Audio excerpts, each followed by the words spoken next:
Grieve साध साध सब नेक हैं, आप अपनी ठोरे, जो सतलोक ले जावेंगे वो साधु कोई और।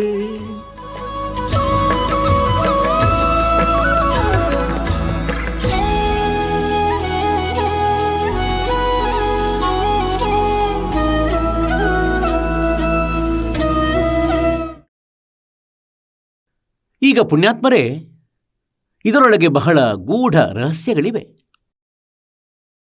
ಪರಮಾತ್ಮನ ಮಹಿಮೆಯನ್ನು ಒಂದು ಬಹಳವೇ ಅಮೂಲ್ಯವಾದ ರೀತಿಯಲ್ಲಿ ಗರೀಬ್ ದಾಸ್ ಸಾಹೇಬರು ಬರೆದಿದ್ದಾರೆ.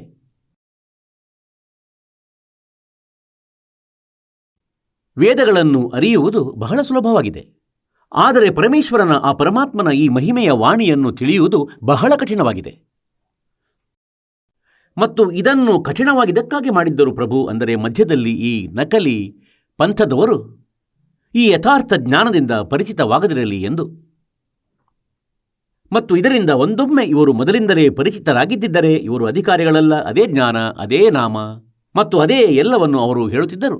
ಮತ್ತು ನಂತರ ಪರಮಾತ್ಮನ ಪ್ರೀತಿಯ ಆತ್ಮಗಳು ತಮ್ಮ ಭಗವಂತನನ್ನು ಅರಿಯುತ್ತಿರಲಿಲ್ಲ ಮತ್ತು ಆ ನಕಲಿಗಳಿಂದಾಗಿ ಎಲ್ಲರೂ ಸಿಲುಕಿಕೊಳ್ಳುತ್ತಿದ್ದರು. ಈಗ ಏನು ಹೇಳ್ತಿದ್ದಾರೆಂದರೆ, ಆ ಪರಮಾತ್ಮನನ್ನು ಪಡೆಯುವ ಒಂದು ನೇರವಾದ ವಿಧಾನವಿದೆ. मन राजा खेलन चला रंग होरी हो, पर पटन की सैल राम रंग होरी हो, पावन टके पपील के रंग होरी हो, ये पंडित लादे बैल राम रंग होरी हो. ಈಗ ಪುಣ್ಯಾತ್ಮರೇ, ಇಷ್ಟು ಜ್ಞಾನದ ಮತ್ತು ಈ ವೇದಗಳ ಇಷ್ಟು ಪ್ರಮಾಣದ ಏತಕ್ಕಾಗಿ ಅವಶ್ಯಕತೆ ಬಿತ್ತು? ಇದಕ್ಕಾಗಿ ಅವಶ್ಯಕತೆ ಬಿತ್ತು ಅಂದರೆ ನಾವು ಪರಮಾತ್ಮನನ್ನು ಖಚಿತವಾಗಿ ಮರೆತು ಹೋಗಿದ್ದೇವೆ. ಪರಮಾತ್ಮನ ನಾಮದ ಸುಳಿವನ್ನೇ ಸಮಾಪ್ತ ಮಾಡಿಬಿಟ್ಟಿದ್ದಾನೆ ಈ ಕಾಲ ಭಗವಂತನು. ಇಲ್ಲದಿದ್ದರೆ ಕೇವಲ 4 ವಿಷಯಗಳು ಧಾರಾಳ ಸಾಕಾಗಿದ್ದು. ಈ ಜ್ಞಾನವಾಗಲಿ ಅಂದರೆ ಮನುಷ್ಯ ಜೀವನ ಯಾವುದಕ್ಕಾಗಿ ಸಿಕ್ಕಿತ್ತು? ಈ ವಿಶ್ವಾಸವಾಗಲಿ ತಮಗೆ ಅಂದರೆ ಮನುಷ್ಯ ಜೀವನ ಕೇವಲ ಪರಮಾತ್ಮನನ್ನು ಪಡೆಯಲಿಕ್ಕಾಗಿ ಮಾತ್ರ, ಮತ್ತು ಅದು ಬಿಟ್ಟು ಬೇರೆ ಯಾವ ಯೂಸ್ ಇಲ್ಲ. ಇಲ್ಲವೆಂದಾದರೆ ನಾವು ಕೂಡ ಪಶುಪಕ್ಷಿಗಳಂತೆ ಬರೀ ಕರ್ಮಗಳನ್ನು ಮಾಡುತ್ತಿರುತ್ತೇವೆ. ಎರಡನೆಯದು, ನಿಮಗೆ ಈ ವಿಶ್ವಾಸವಾಗಲಿ ಏನೆಂದರೆ ಯಾರಾಗಿದ್ದಾರೆ ಆ ಪರಮಾತ್ಮ ಮತ್ತು ಎಲ್ಲಿರುತ್ತಾರೆ. ಮತ್ತು ಮೂರನೆಯದು, ಇದಾಗಿರಲಿ ಅವನು ಸಿಗುತ್ತಾನೆ ಹೇಗೆ, ಅದರ ವಿಧಿ, ವೇ ಆಫ್ ವರ್ಷಿಪ್ ಯಾವುದು. ಮತ್ತು ನಾಲ್ಕನೆಯದು, ಇದಾಗಿರಲಿ ಏನೆಂದರೆ ನಾವು ಇಲ್ಲಿ ಸಿಲುಕಿರುವುದು ಯಾವ ಕಾರಣದಿಂದಾಗಿದೆ. ಇಲ್ಲದಿದ್ದರೆ ಈ ಇಷ್ಟು ದೊಡ್ಡ ಗ್ರಂಥಗಳ ಖಂಡಿತವಾಗಿಯೂ ಅವಶ್ಯಕತೆ ಏನಿದೆ? ತಮ್ಮ ಹೃದಯದಲ್ಲಿ ಈ ತಳಮಳ ಹುಟ್ಟಲಿ ಅಂದರೆ ನಾವು ತಪ್ಪು ಸ್ಥಳದಲ್ಲಿ ಸಿಲುಕಿಕೊಂಡಿದ್ದೇವೆ. ಇದಂತೂ ಬಹಳ ತಪ್ಪು ಸ್ಥಾನವಾಗಿದೆ. कोट जन्म तन भरमत हो गए, कुछ ना हाथ लगारे, कुकर सुकर खरबा ಬೋರೆ ಕವ್ವ ಹನ್ಸ್ ಬಗಾರೆ. ಈಗ ಪುಣ್ಯಾತ್ಮರೇ, ಹೇಳುವುದು ಬಹಳ ಸುಲಭವಾಗಿದೆ, ಏಕೆಂದರೆ ಇಂದು ನಾವು ಮನುಷ್ಯರಾಗಿದ್ದೇವೆ. ಎಲ್ಲ ಅನುಕೂಲತೆಗಳು ನಮಗೆ ಲಭ್ಯವಿದೆ. ನಾಯಿ, ಕತ್ತೆ, ಹಂದಿಯ ಯೋನಿಗಳಿಂದ ನಾವೆಲ್ಲರೂ ಹಲವು ಲಕ್ಷಗಳು ಬಾರಿ ಜನ್ಮವೆತ್ತಿ ಅನುಭವಿಸುತ್ತೇವೆ. ನಾಯಿ, ಕತ್ತೆ, ಹಂದಿಗಳ ಯೋನಿಗಳು. ಆದರೆ ಈಗ ನಂಬಿಕೆಯಾಗುವುದಿಲ್ಲ, ಈಗ ಇದರ ಪ್ರಭಾವವಾಗುವುದಿಲ್ಲ. ಏಕೆಂದರೆ ನಾವು ತ್ರಿಗುಣಮಯಿ ಮಾಯೆ ರೂಪಿ ಗಾಂಜಾ ಬಹಳಷ್ಟು ಕುಡಿದಿಟ್ಟಿದ್ದೇವೆ, ನಮಗೆ ಇಂಜೆಕ್ಷನ್ ಕೊಟ್ಟಿಡಲಾಗಿದೆ. ಇವುಗಳ ಪ್ರಭಾವವಾಗದು. ಇವುಗಳನ್ನು ಪ್ರಭಾವಿತಗೊಳಿಸಲು ಇಂತಹ ಜ್ಞಾನ ಕೇಳಿಸಲಾಗುತ್ತದೆ. ಇಷ್ಟು ದೊಡ್ಡ ದೊಡ್ಡ ಗ್ರಂಥಗಳ ಪ್ರಮಾಣ ನೀಡಲಾಗುತ್ತಿದೆ. ಅನ್ಯಥಾ ಈ ಮಂತ್ರ ಮತ್ತು ಆ ಭಗವಂತ, ಆ ಅಮರಪುರ ಸ್ಥಾನ ಸಿಕ್ತಿತ್ತು. ಆದರೆ ಈ ಅಮಲಿನ ಕಾರಣದಿಂದ ನಾವು ಇಲ್ಲಿ ಸಿಲುಕಿದ್ದೇವೆ. ಈ ಲೋಕ ಯೋಗ್ಯವಾದುದಲ್ಲ. ಈ 4 ವಿಷಯಗಳನ್ನು ಬಿಟ್ಟು 5ರದ್ದು ಅಗತ್ಯವಿಲ್ಲ. ಆದರೆ ನಾವು ಇಷ್ಟು ಮರೆತು ಬಿಟ್ಟಿದ್ದೇವೆ ಆ ಮಾಲೀಕನನ್ನು, ಅಂದರೆ ಯಥಾರ್ಥ ಜ್ಞಾನವನ್ನು. ಇಷ್ಟೆಲ್ಲ ತುಂಬ ಪ್ರಮಾಣಗಳ ಬಳಿಕವೂ ಕೂಡ ನಾವು ಬಹಳ ಕಠಿಣತೆಯಿಂದ ವಿಶ್ವಾಸ ಮಾಡಿಕೊಳ್ಳುತ್ತೇವೆ. ಈಗ ಏನು ಹೇಳ್ತಾರೆ? मन राजा खेलन चला रंग होरी हो.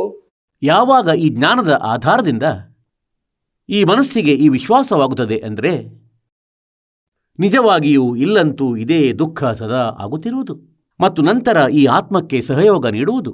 ಯಾವಾಗ ಮನಸ್ಸು ಆತ್ಮದ ಜೊತೆಯಾಗುವುದು ಆಗ ಇದರ ಸ್ಪೀಡ್ ಬಹಳ ಬಲಿಷ್ಠವಾಗುವುದು. ಅಂದರೆ ಯಾವ ವೇಗದಿಂದ ಕೆಟ್ಟ ವಿರುದ್ಧ ಕೆಲಸಗಳಲ್ಲಿ ವೇಗ ತಳೆಯುತ್ತದೆಯೋ ಹಾಗೆ.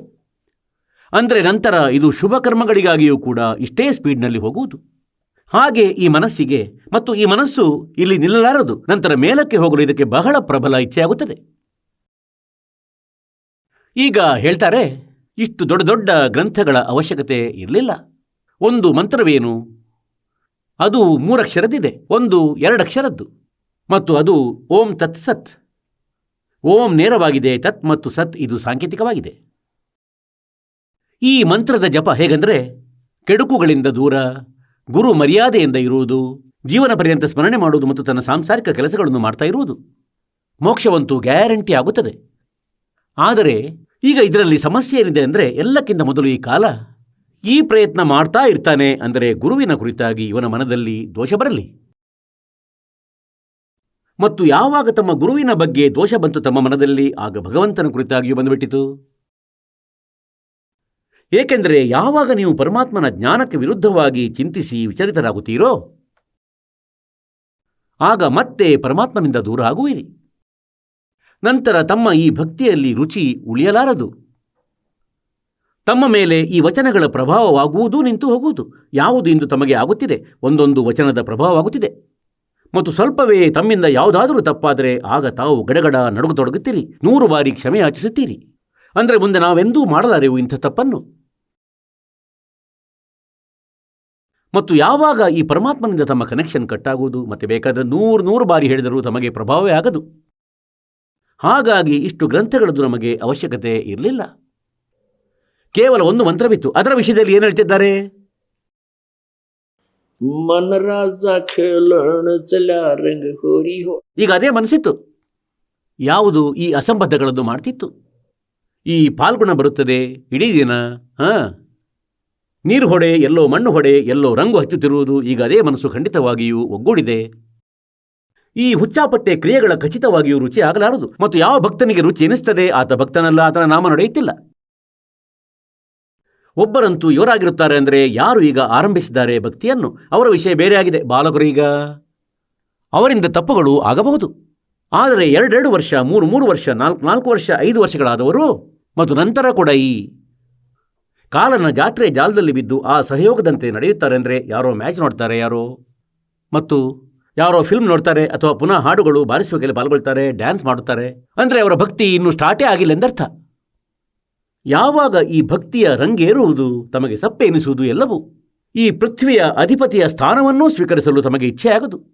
ಆಗ ತಿಳಿಯಬೇಕು, ತಮ್ಮ ಭಕ್ತಿ ಮಾಲೀಕನೆಡೆಗೆ ಹೋಗುತ್ತಿದೆ, ನಡೆಯುತ್ತಿದೆ.